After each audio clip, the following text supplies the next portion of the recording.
আমরা ফিমেলরা কখনো, কখনো খুব এনার্জি পাই।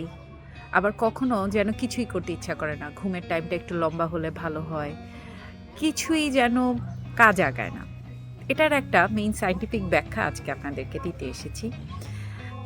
আমাদের ফিমেলদের বডি কিন্তু মেল বডির সাথে কখনোই কম্পেয়ার করা উচিত না। সো সবসময় আমাদের জন্য 100% effort each and every day for better productivity এই রুল কাজ করে না। আবার 5 AM ক্লাবও অনেকের ক্ষেত্রে ফিমেলদের ক্ষেত্রে কাজ করে না। এটার মেইন কারণ হচ্ছে গিয়ে প্রত্যেকটা সপ্তাহেই আমাদের হরমোনের অনেক বড় একটা ড্রপ ডাউন হতে পারে।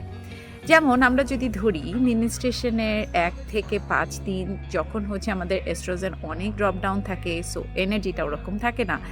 আবার ঠিক ৫ দিনের পর থেকে নেক্সট আরও ৭ দিন মানে ১ থেকে ১৩ দিনের সময়টায় আমাদের কিন্তু মানে মেনস্ট্রুয়েশনের পরবর্তী সময়টা আমরা অনেক এনার্জি ফিল করি, বিকজ এস্ট্রোজেন তখন খুব ভালো একটা সময় থাকে। 14 ডেজে অনেক ক্ষেত্রে যখন যেটাকে আমরা ওভুলেশনাল ফেজ বলি, ওভুলেশনাল ফেজে গিয়ে অনেক সময় 50-50 হতে পারে। তারপরে আবার 15 ডেজ থেকে পরবর্তী 28 ডেজের আমাদের যে মেনস্ট্রুয়েশন সাইকেল, ওই সময়টায় আবারও দেখা যায় আমাদের বেশি বেশি রেস্টের রিকোয়ার হয়, ইমোশন ফ্লাকচুয়েশন ঘটে। সো যদি আমি আমার ট্রেনিং বা আমি আমার প্রোডাক্টিভিটিটাকে হরমোনের এই সাইকেলের সাথে ম্যাচ না করতে পারি, প্রত্যেকবারই কনফিউজ হব, অনেক সময় ডিপ্রেশনেও চলে যাব।